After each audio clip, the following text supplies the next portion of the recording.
Guys welcome to my channel and welcome to JavaScript tutorial part 11। आज की इस video में हम देखने वाले हैं स्विच स्टेटमेंट इन जावास्क्रिप्ट। तो चलिए स्टार्ट करते हैं वीडियो को।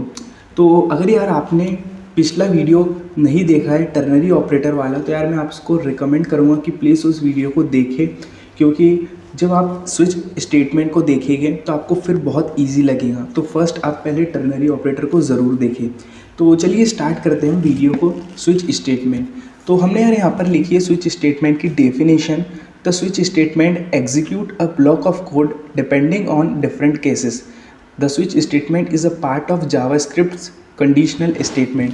तो बेसिकली यार स्विच स्टेटमेंट जो होती है ये भी हमारे इफ एल्स की तरह ही काम करती है, लेकिन स्विच स्टेटमेंट में बार बार कंडीशन देने की ज़रूरत नहीं होती है। तो चलिए हम यहाँ पर एक एग्जांपल से समझते हैं स्विच स्टेटमेंट को। और मैंने आपके लिए एक प्रोग्राम लिख के रखा हूँ, तो इसको हम कर लेते हैं अनकमेंट। बेसिकली प्रोग्राम थोड़ा बड़ा था जिससे आपका ज़्यादा टाइम वेस्ट ना हो, इसलिए मैंने इसे लिख लिया। इसको मैंने अनकमेंट किया।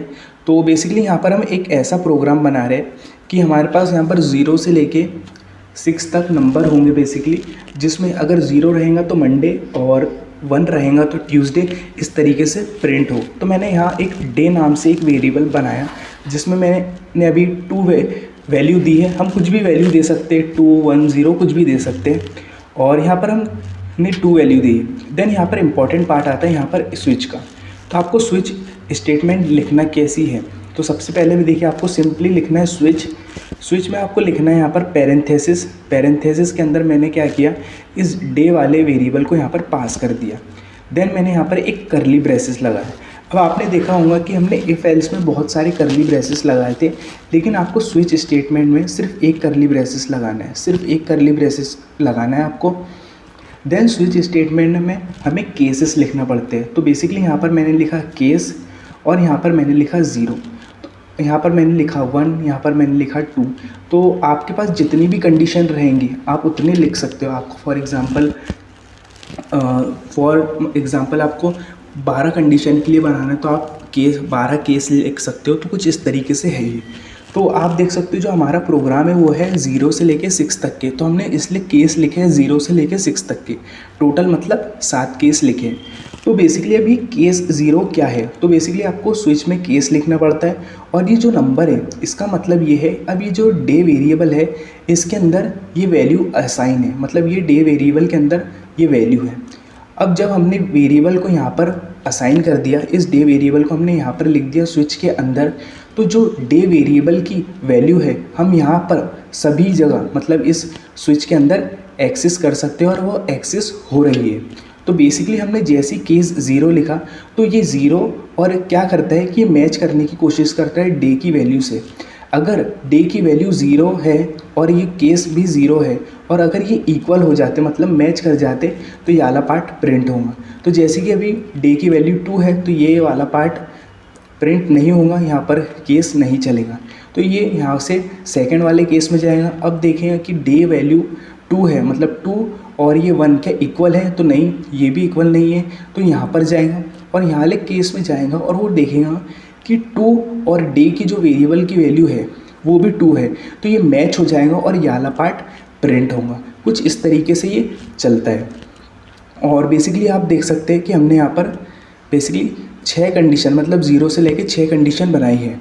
आप चाहे तो यहाँ पर एक डिफ़ॉल्ट भी बना सकते हो, तो मैं आपके लिए एक डिफ़ॉल्ट बना देता हूँ केस, और इसमें लिख देते हैं हम डिफ़ॉल्ट, है ना, इसमें हम लिख देते हैं डिफ़ॉल्ट। और ये बात ध्यान रखें आपको यहाँ पर सेमी कॉलन नहीं लिखना है, आपको यहाँ पर लिखना है कॉलन। आपको सिर्फ यहाँ पर कॉलन लिखना होता है। आप डिफ़ॉल्ट लिख सकते हैं, आप डिफ़ॉल्ट यहाँ पर लिख सकते हैं बेसिकली। तो मैं लिख देता हूँ डिफ़ॉल्ट और आप यहाँ पर लिख दे लॉक करके लिख सकते हैं।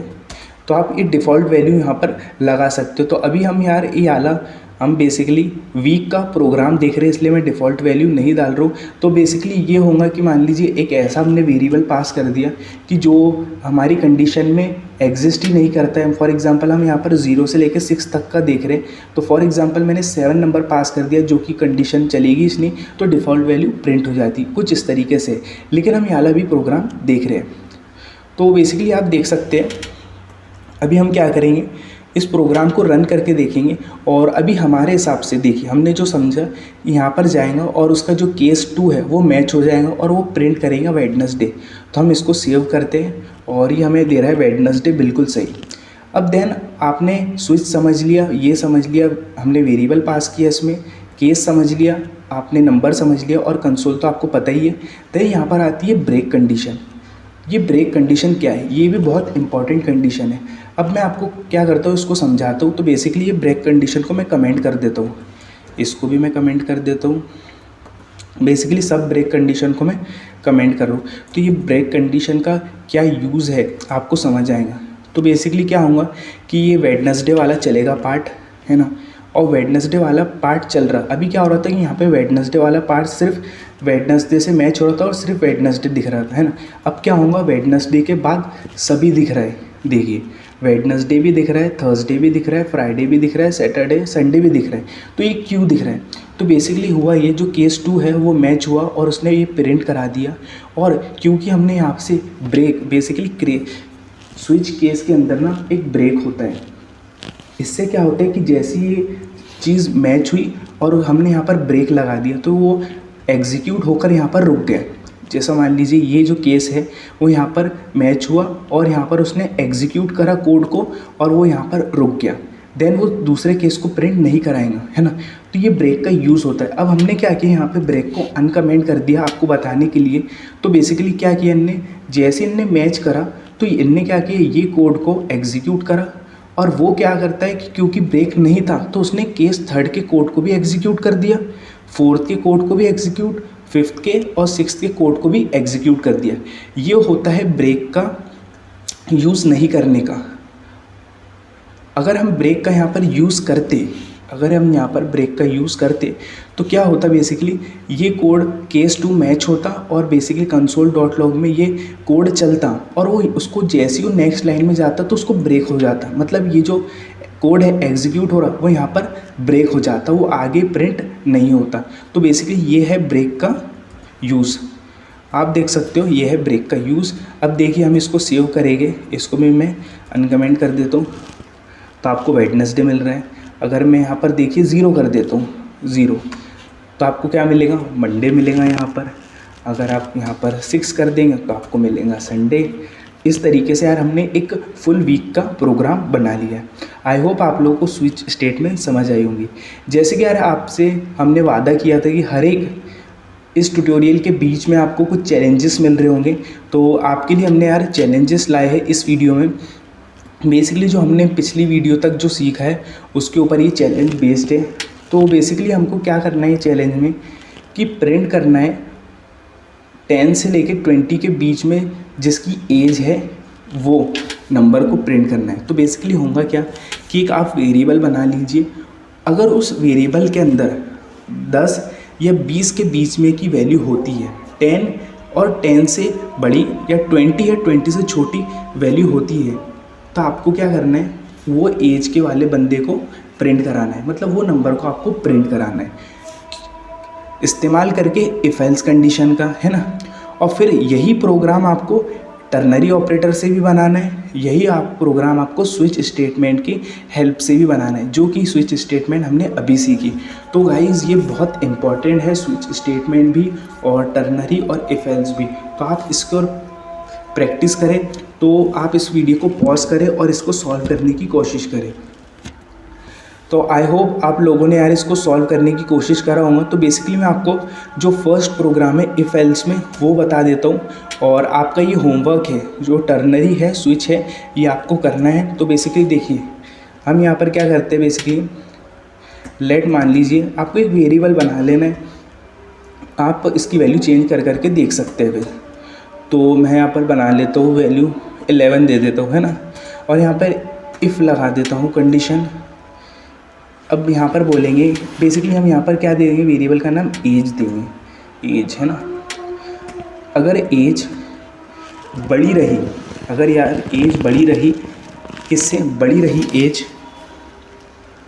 या इक्वल रही 10 के, और इसके बीच में हम देखिए अब आती है पिक्चर में बहुत इंपॉर्टेंट चीज़, एंड ऑपरेटर। हमने जो सीखा था कि दोनों ही कंडीशन जब ट्रू रहेंगी जब ये चलता है ना।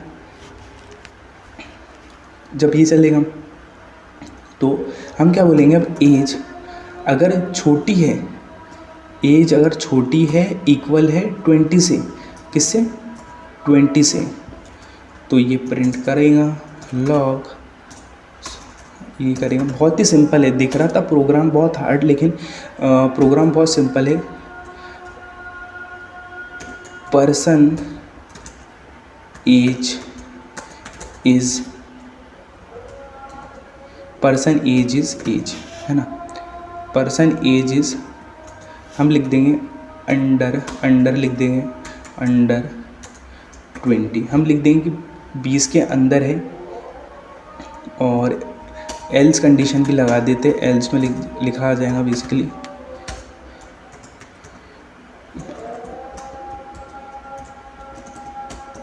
पर्सन एज इज अबोव 20, मतलब 20 से ऊपर है, कुछ इस तरीके से। तो देखिए बहुत सिंपल था प्रोग्राम, तो हम इसको प्रिंट करके देखते हैं। तो हमारे पास लिखा आ रहा है संडे, जो कि पहला प्रोग्राम था। तो देखिए अभी ये हुआ क्या कि एज हमारी थी 11 हमारी एज थी, और एज हमारी 11 थी। तो हमने यहाँ पर चेक करा उसको, क्या 11 बड़ा है और इक्वल है 10 से, तो ये कंडीशन ट्रू हो गई। और एंड क्या बोलता है कि दोनों कंडीशन ट्रू होना चाहिए, और हमें भी यहाँ क्या चाहिए कि यार 10 से बड़ा या फिर 10 या 20 से बड़ा या 20 वाला कोई पर्सन हो, तो हमें उसकी एज प्रिंट कराना है। तो देखिए हमने बोला कि एज मतलब 11 छोटा है और या इक्वल है 20 से, तो हाँ ये भी कंडीशन ट्रू हो गई। तो हमारे पास ये चल गया कि पर्सन एज इज़ अंडर 20, 20 के अंदर है, अंडर 20 के अंदर है, और उसकी एज कितनी है, 11 है। अगर मान लीजिए मैं यहाँ पर कर देता हूँ 10, तब भी हमारा ये चल रहा होगा, है ना। अगर मैं इसको कर देता हूँ मान लीजिए 9, तो अब हमारी चलेगी एल्स वाली कंडीशन, एल्स वाली कंडीशन। देखिए क्या बोल रहे हो कि पर्सन एज इज़ अबो 20, है ना, अबो मतलब ऊपर है 10 से, तो ये वैलिड नहीं है। तो देखिए यार हमने बहुत सिंपल तरीके से इफ़ और एल्स में बना लिया है, और आपके लिए होमवर्क है, ये आपको करना है। तो प्लीज़ आप इसको सॉल्व करें। अगर यार आपको ये वीडियो अच्छी लगी है तो प्लीज़ इस वीडियो को लाइक कर दीजिए, और यार कमेंट ज़रूर करें कि आपको ये वीडियो कैसी लग रही है, और अपने दोस्तों में यार ज़रूर शेयर करें जो जावास्क्रिप्ट सीखना चाहते हैं। थैंक्स फॉर वॉचिंग गाइस, और आपके सपोर्ट के लिए वेरी मच थैंक्स।